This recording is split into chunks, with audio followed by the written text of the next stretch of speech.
एक बार उस समय के मगध सम्राट अजातशत्रु गौतम बुद्ध के पास आए और बोले, बुद्ध, आपसे मिलने से पहले मैं एक निर्दयी और खूंखार सम्राट के रूप में प्रसिद्ध था। लोग मेरा नाम सुनते ही कांपने लगते थे। मैं किसी की जान लेने से पहले एक पल के लिए भी नहीं सोचता था और छोटी सी छोटी गलती के लिए भी अपराधियों को मृत्यु दंड की सजा सुना देता था। लोग मुझे मृत्यु का दूसरा रूप मानते थे और पड़ोसी राज्य हमेशा इसी खौफ में रहते थे कि पता नहीं मैं कब उन पर हमला करके उन्हें बर्बाद कर दूं, जैसा मैंने वैशाली गणराज्य के साथ किया था। कोई भी राज्य मेरे खिलाफ षड्यंत्र रचने या मगध पर हमला करने के बारे में सोच भी नहीं सकता था। लेकिन मैं जब से आपकी शरण में आया हूँ और आपके अहिंसा के विचारों को जीवन में अपनाया हूँ, तब से लोगों के बीच मेरा भय बिल्कुल ही खत्म हो गया है। मेरे राज्य में अपराधियों की संख्या बढ़ गई है। रोज नित्य नए अपराध होते हैं। मेरे सेनापति और मंत्री और मेरे परिवार के खिलाफ षड्यंत्र रचते हैं। पड़ोसी राज्य मगध साम्राज्य की सीमाओं की जमीन पर कब्जा करने की कोशिश करते हैं और मगध के व्यापारियों के व्यापार में बाधा उत्पन्न करते हैं। सम्राट अजातशत्रु ने आगे कहा, बुद्ध, मैं आपकी अहिंसा के विचारों को समझता हूँ, लेकिन मेरे मन में एक प्रश्न है।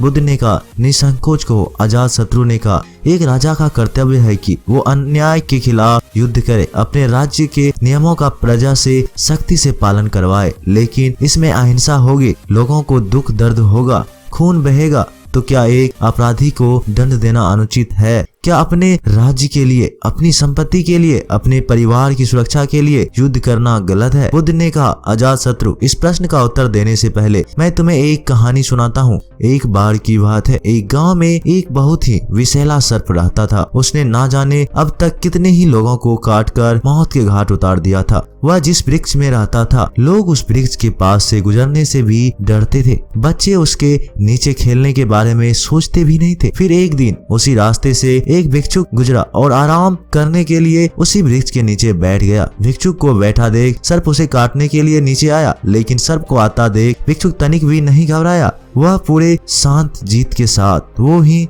बैठा रहा। ये देखकर सर्प को बड़ा आश्चर्य हुआ, जो अपनी जीभ बाहर निकालते हुए बोला, मैं एक बहुत ही जहरीला सर्प हूँ, क्या तुम्हें मौत से डर नहीं लगता? भिक्षुक ने कहा, मैं जीवन और मृत्यु से ऊपर उठ चुका हूँ, अब मुझे किसी भी चीज से डर नहीं लगता। भिक्षुक ने सर्प को उपदेश दिया कि जो तुम कर रहे हो वो हिंसा है। तुम्हारे काटने से लोगों को बहुत पीड़ा होती है और कई बार तो उनकी मृत्यु भी हो जाती है। भिक्षुक की बात सुन सर्प के अंदर वैराग्य जगा। उसने निश्चय किया कि वो आज के बाद किसी को नुकसान नहीं पहुंचाएगा, किसी को भी नहीं काटेगा। सर्प अहिंसक हो गया। सर्प ने काटना छोड़ दिया। धीरे धीरे ये खबर पूरे गांव में फैल गई। इसके बाद लोगों ने सर्प से डरना ही छोड़ दिया। लोग उसे छेड़ते, बच्चे बेवजह ही उसके पूंछ में पैर रख देते, उसे पत्थर मारते, लेकिन सर्प किसी को नुकसान नहीं पहुंचाता। उसने कीड़े मकोड़े को भी खाना छोड़ दिया। रात में कुछ घास भूसा खा लेता और सुबह आक्रमण का सामना करता। भूख और पीड़ा से वह बिल्कुल कमजोर हो गया था। उसका शरीर इतना घायल हो गया था कि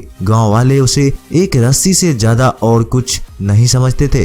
फिर एक दिन वही भिक्षु दोबारा उसी रास्ते से गुजरा। उसने सर्प की ये दुर्गति देखी तो बड़ा दुखी हुआ। सर्प को औषधि लगाते हुए उसने पूछा, तुम्हारी यह दुर्दशा कैसे हुई? सर्प ने कहा, तुम्हारी बातें सुनने के बाद मेरे अंदर वैराग्य जगा और मैंने काटना छोड़ दी। यह सुन भिक्षुक हंसा और बोला, मैं तुझे काटने से मना किया था, लेकिन तू अपने सर्प स्वभाव से कैसे भी विमुख हो गया। तुमने फुफकारना क्यों छोड़ दिया? बुद्ध ने आगे कहा, किसी भी बात की अति अहिंसा की भी अति अगर ध्यान से देखो तो हिंसक बन जाती है। अजातशत्रु, अपराधियों में तुम्हारा भय होना ही चाहिए और तुम्हें उनके अपराध की सजा भी मिलनी चाहिए, परंतु ध्यान रहे, न्याय करने वाला अपनी निजी शत्रुता के कारण किसी को दंड ना दे, बल्कि अपराधी को उसके अपराध और दुष्कर्म की सजा ही मिलनी चाहिए। यदि क्रोध, लोभ और ईर्ष्या में आ जाएगी तो न्याय ना हो पाएगा। बुराई को भलाई से जीतो। यदि बुराई भलाई पर हावी होने लगे तो मनुष्यता का नाश होगा। यदि बुराई को हटाने के लिए युद्ध भी करना पड़े तो वो भी करो, लेकिन कभी भी उस युद्ध के कारण तुम स्वयं ना बनो।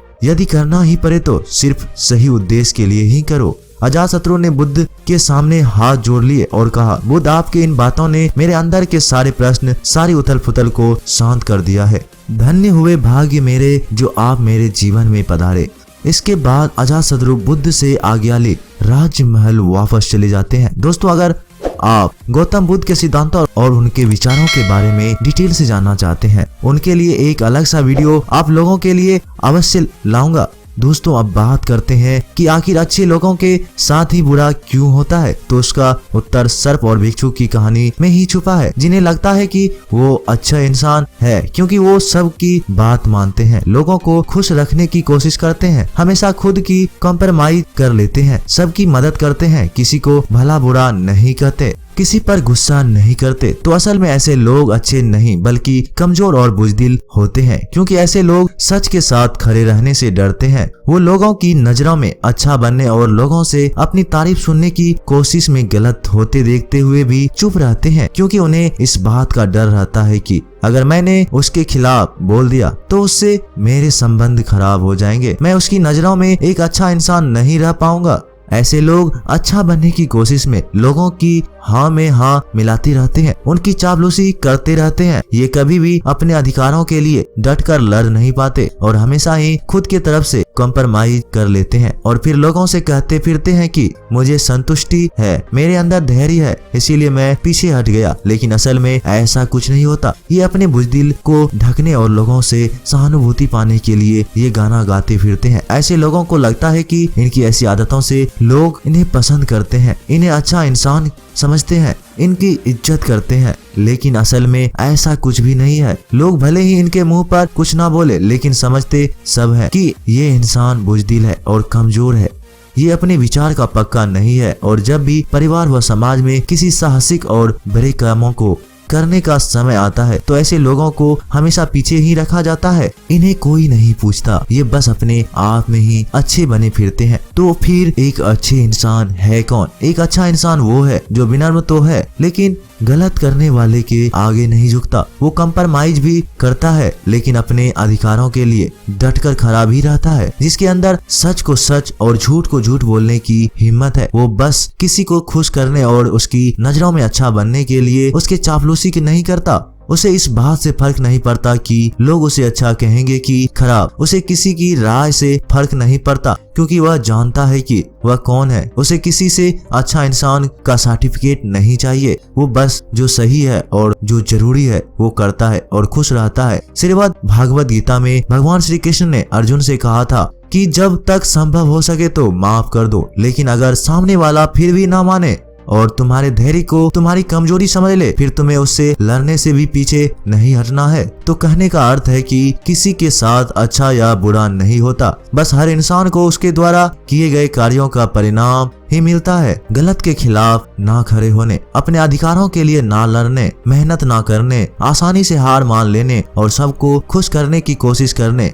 जैसे कार्यों का ही परिणाम मिलता है। और जो स्पष्टवादी है, मेहनती है, जिसमें रिस्क लेने की हिम्मत है, जो खुद में भरोसा करता है, उसे उसके कर्मों का परिणाम मिलता है। और ये जरूरी नहीं है कि किसी कार्य को करना ही कर्म है। मनुष्य के विचार भी उसके कर्म ही है, क्योंकि विचार ही जो अंततः कर्मों में परिवर्तित हो जाता है। तो ये जो विचार रूपी कर्म जो हमें दिखते नहीं है, हमें इनका भी फल भोगना ही पड़ता है। तो ज्यादातर लोग जो इस बात की शिकायत करते रहते हैं कि मैंने तो किसी के साथ गलत नहीं किया, फिर मेरे साथ गलत क्यों हो रहा है, तो उनके साथ गलत होने का कारण ये विचार रूपी कर्म ही है जो बाहर से दिखते नहीं है, लेकिन हमने अपने विचारों में किए होते हैं। इसीलिए इंसान को सिर्फ बाहर से ही नहीं बल्कि अंदर से अपने विचारों से भी अच्छा होना जरूरी है। और जो ऐसा है वो कभी भी अपने भाग्य को नहीं कोसता कि मेरे साथ ही बुरा क्यों हो रहा है, बल्कि वो अपने हर परिस्थिति की जिम्मेदारी खुद लेता है। दोस्तों, उम्मीद है कि आपको वीडियो पसंद आई होगी। मिलते हैं एक नई वीडियो के साथ,